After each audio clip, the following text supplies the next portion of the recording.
It's 1980 in the Pacific Northwest. A lone traveler named John Rambo walks with quiet purpose toward a peaceful lakeside community. Spotting two women outside one of the modest homes along the shore, he politely asks if they know his old combat friend from Vietnam. The women turn out to be his buddy's mother and sister. Rambo shows them a handwritten note with the address and a faded photograph of the two soldiers together during the war. The mother's face falls as she reveals that her son passed away from cancer the previous year. She bitterly blames his illness on exposure to Agent Orange, the toxic defoliant sprayed over the jungles of Vietnam that devastated both the landscape and the men who fought there. Where Delmar Barry lives? It's John Rambo. We served on the same team together. He died. What? Died last summer. Deeply shaken by the news, Rambo hands her a photo of their entire unit as a quiet gesture of respect, then turns and walks away, heavy with grief. By evening, he reaches the small town of Hope, Washington. Local Sheriff Will Teasel, who prides himself on knowing every face in his quiet community, immediately spots the stranger on the road. He takes an instant dislike to Rambo's long hair and the American flag patch on his worn jacket. Without saying a word, Teasel has already decided this drifter doesn't belong. Rambo, wanting nothing more than to pass through peacefully, makes no effort to charm the suspicious lawman. You visiting somebody around here? You know, wearing that flag on that jacket. Asking for trouble around here, friend. I'll make sure you head in the right direction, huh? When the sheriff offers him a ride, Rambo hesitates briefly before climbing into the patrol car. As they drive, he mentions he's heading toward Portland. Teasel immediately calls him out, pointing out that Portland lies in the completely opposite direction. Rambo calmly replies that he only wants to stop for a bite to eat. He drives Rambo well beyond the town limits, pulls over, and issues a clear warning. Turn around and keep walking, or there would be consequences. Rambo says nothing. His face remains calm, almost unreadable. Only he knows the storm brewing beneath that iron self-control. A light rain begins to fall as the patrol car drives off. Without hesitation, Rambo turns and starts walking back toward Hope. He refuses to let the unfair treatment stand. Teasel, noticing the drifter disobeying his order, quickly circles back and blocks his path once more. When Rambo simply ignores him and keeps walking, the sheriff reaches out to grab his arm. In one sharp, instinctive motion, Rambo knocks the hand away. That single act of defiance is all it takes. Drawing his gun, Teasel places Rambo under arrest. During the rough search that follows, he discovers a large combat knife tucked into the veteran's belt. Rambo calmly insists the knife is only for hunting, but Sheriff Teasel doesn't buy a word of it. He hauls the veteran straight to the police station and books him on charges of vagrancy, resisting arrest, and carrying a concealed blade. Resisting arrest, carrying a concealed weapon. What do you hide? Elephants? The other deputies join in, openly mocking the silent stranger. Noticing Rambo's disheveled appearance, Teasel wrinkles his nose and declares that the drifter could use a good wash. The hostility in the room is thick. Rambo feels it immediately. He has walked into an environment that has already judged and condemned him. His eyes scan the space with practiced caution. The locked weapons cabinet, the heavy bars on the windows. Those bars stir dark memories of the bamboo cages in Vietnam, where he suffered endless degradation and pain. The bitter irony hits hard. Back home in America, he is still being treated like an enemy rather than a citizen who risked everything for his country. In quiet self-defense, Rambo shuts down completely. He refuses to speak, won't give his name, and resists every attempt to process him. One of the deputies yanks the dog tags from around his neck and reads the name aloud. John Rambo. Hey, you got 3 seconds before I break your face in.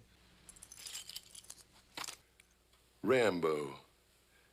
The revelation of his military service earns him no respect, only more scorn. When the officers struggle to take his fingerprints, Sheriff Teasel storms back into the room. With cold authority, the sheriff warns him that he faces 90 days behind bars, hard labor, and a stiff fine if he doesn't start cooperating. Right now, you're facing the ass end of a 90-day incarceration, plus a $250 fine, which you don't look to me like you can pay. The court appearance is set for 10 o'clock the next morning, so Sheriff Teasel orders his deputies to clean Rambo up. As the veteran strips down, the officers are stunned by the network of deep, ugly scars crisscrossing his body. Deputy Galt has already run out of patience. He roughly spins Rambo around and slams a baton hard across his back. The degradation continues as they drag him into a brutal shower, hosing him down like a stray dog. A powerful blast of water nearly knocks him off his feet, much to Galt's cruel amusement. When they come at him with a straight razor to shave his face, the cold steel against his skin triggers vivid, suffocating memories of the torture he endured in a Vietnamese prison camp. Rambo's breathing turns ragged. Something inside him snaps. In a sudden explosion of trained violence, he attacks Galt and 2 other officers. Years of combat-honed instincts allow him to overpower the unprepared deputies in seconds.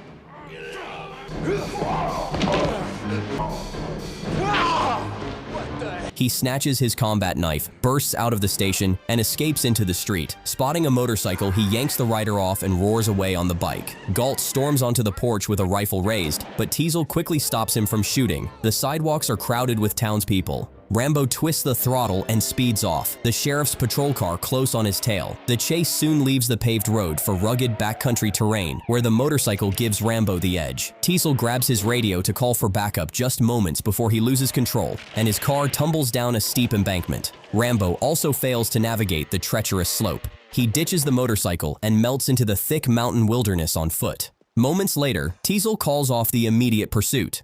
Cold, weary, and pushed to his limits, Rambo emerges from the dense woods and finds an abandoned construction site. Scavenging whatever he can, he fashions a crude but effective cloak from sturdy rope and heavy fabric to shield himself from the biting mountain air.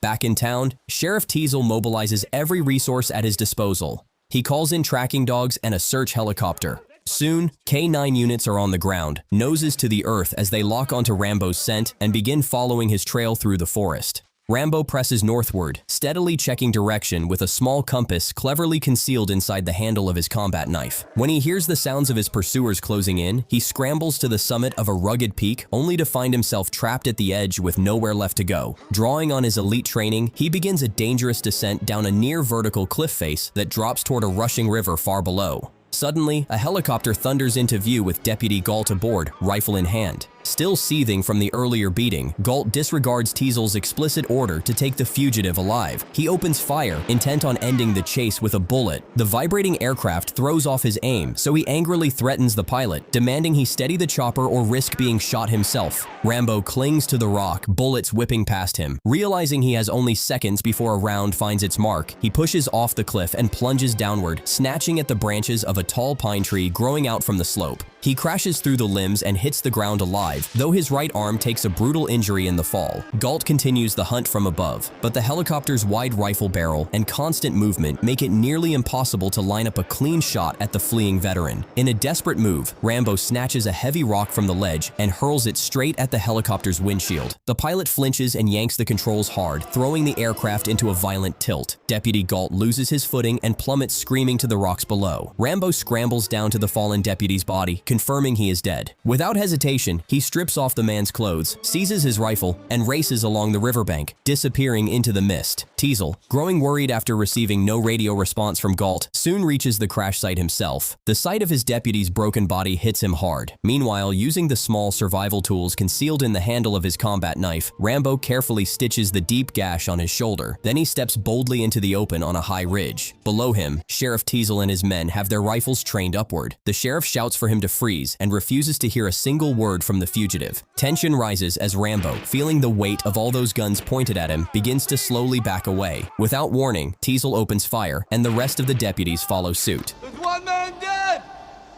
I don't want any more hurt! But I didn't do anything! Oh!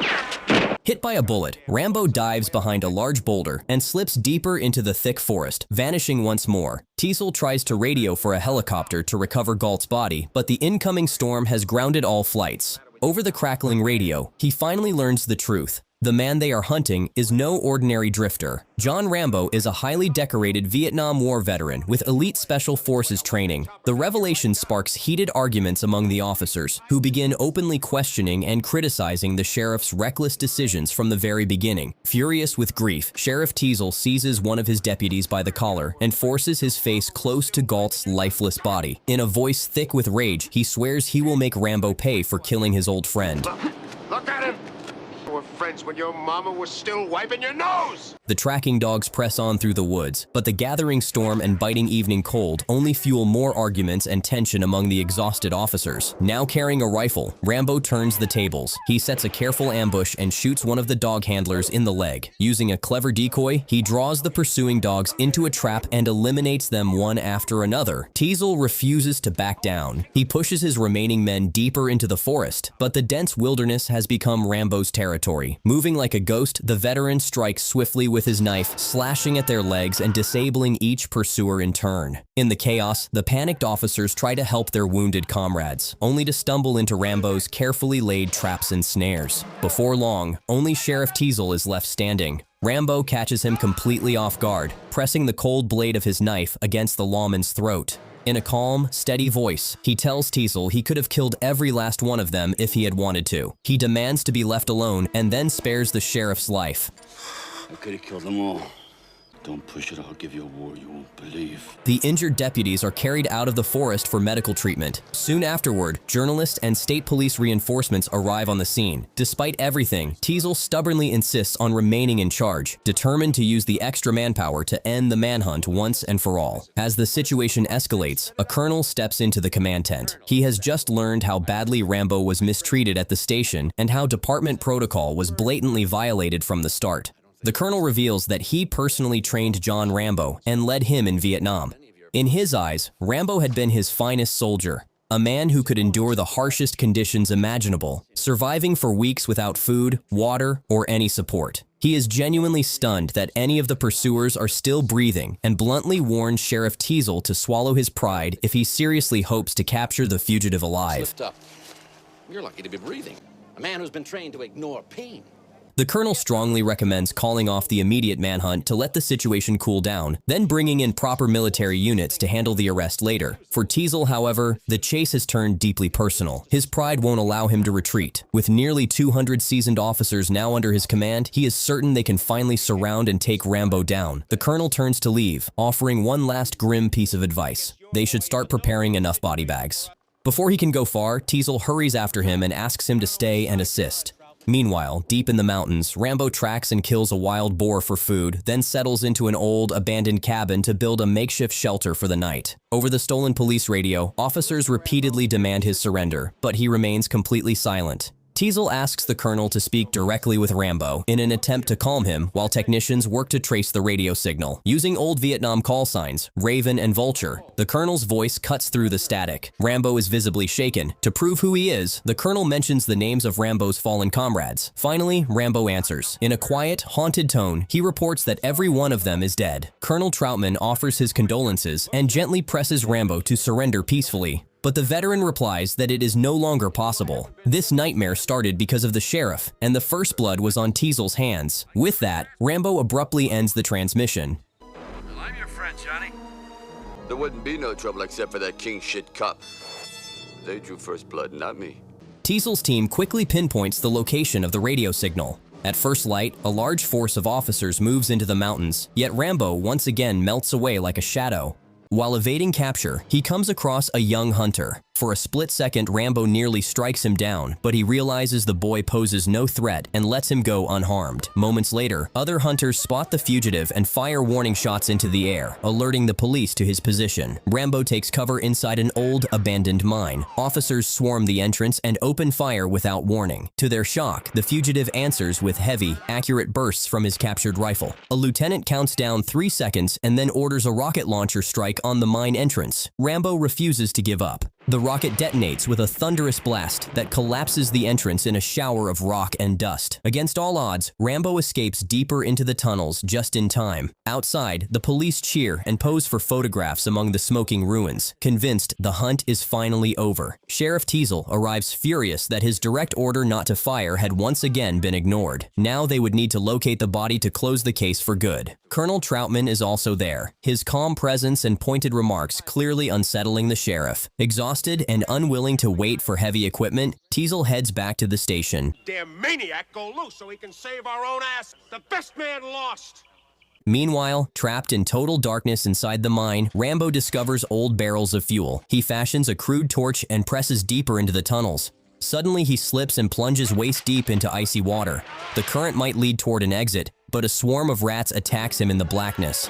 Fighting them off desperately, he notices the direction of the torch smoke and follows the airflow upward. It eventually guides him back to the surface. At the same time, Teasel finds Troutman sitting in a local bar. The sheriff swallows his pride, apologizes, and asks what the colonel would have done if he had been in his position. He admits that part of him had wanted to kill Rambo with his own hands, but had somehow held back. Troutman simply replies that he does not know. Troutman admits it has been years since he last saw Rambo. Both men quietly assume the veteran did not survive the horrors of war, yet a lingering doubt remains in their minds. Moments later, Rambo spots a military convoy rolling down the highway. He leaps onto the roof of one of the trucks, drops into the cab, and presses his knife against the driver's throat. The terrified man reveals that the vehicle is carrying M60 machine guns and crates of ammunition. Rambo throws the driver out onto the roadside and takes control of the wheel. The driver immediately raises the alarm, and word quickly reaches an furious Sheriff Teasel that Rambo is still alive. With a police cruiser close behind, Rambo speeds down the road. Officers fire at the side window but fail to hit him. In a sharp maneuver, he forces the patrol car off the pavement, sending it crashing into a parked vehicle. Rambo then smashes through a roadblock and races back into the town of Hope, barreling straight into a gas station. Fuel erupts in every direction. He triggers a massive explosion that engulfs the area and blocks the highway behind him. Now armed with a powerful M60 machine gun, Rambo advances into the heart of town. Sheriff Teasel declares a state of emergency and orders all residents to remain indoors. Colonel Troutman arrives at the police station to confront the sheriff. Teasel explodes in anger, accusing the colonel of knowing all along that Rambo had survived. He grabs his weapons and demands that Troutman leave at once, realizing the officer has always stood with his former soldier rather than with the police. In his crisp military tone, Troutman warns Teasel once more about the deadly cost of continuing this fight. He offers to serve as a negotiator, pointing out that no one is closer to Rambo than he is. Yet the stubborn sheriff refuses to surrender control of his town to anyone. He would rather die than yield. You're gonna die, Diesel.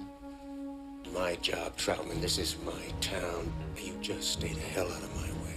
While firefighters and police struggle to contain the raging fires, Rambo slips into the shadows and waits. Sheriff Teasel searches the station attic, convinced that Rambo is coming for personal revenge. He climbs onto the roof and suddenly hears the sharp crack of gunfire as Rambo systematically destroys electrical transformers, plunging entire blocks of the town into darkness. To draw the police away, Rambo then shoots out storefront windows before breaking into a gun shop and setting off the stored powder and ammunition. A chain of deafening explosions and relentless gunfire fills the night, overwhelming the sheriff and his men. Stepping out from cover, Teasel is spotted by Rambo. The veteran unleashes a furious barrage that riddles the police station with bullets, turning its walls into Swiss cheese. Knowing his enemy is somewhere above, Rambo enters the building and lures Teasel into the open. The sheriff fires first.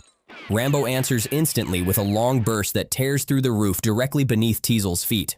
Wounded and helpless, the sheriff crashes through a skylight and lands at Rambo's feet. Just as Rambo raises his weapon to finish him, Colonel Troutman's voice echoes through the station. As the colonel steps inside, he pleads with his former soldier not to kill the sheriff. Even now, Teasel continues to provoke Rambo, calling him a madman. Troutman urgently convinces Rambo that he stands no chance against the full might of the United States Army, which will descend on the town if he keeps shooting young police officers. For the first time, Rambo breaks his silence. In a raw, anguished scream, he shouts that he never wanted any of this interference. This has become his own private war. He served his country faithfully, yet now people look at him like a worthless drifter and treat him with contempt. He had once been trusted with million-dollar aircraft and tanks, but today he cannot even find the simplest job. He had killed for his nation, only to be rejected by the very society he protected. Every one of his comrades is dead. The memory of watching his best friend torn apart by a landmine right before his eyes still haunts him. Overcome by despair, pain, and crushing loneliness, Rambo breaks down in bitter tears. He has no one left to share these nightmares with, so he speaks instead to the ghosts of his fallen brothers. With every passing year, the agony— It was a bad time for everyone, Rambo.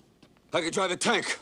I was in charge of $1 million equipment. Can't even hold a job. Fucking cars! Who are my friends?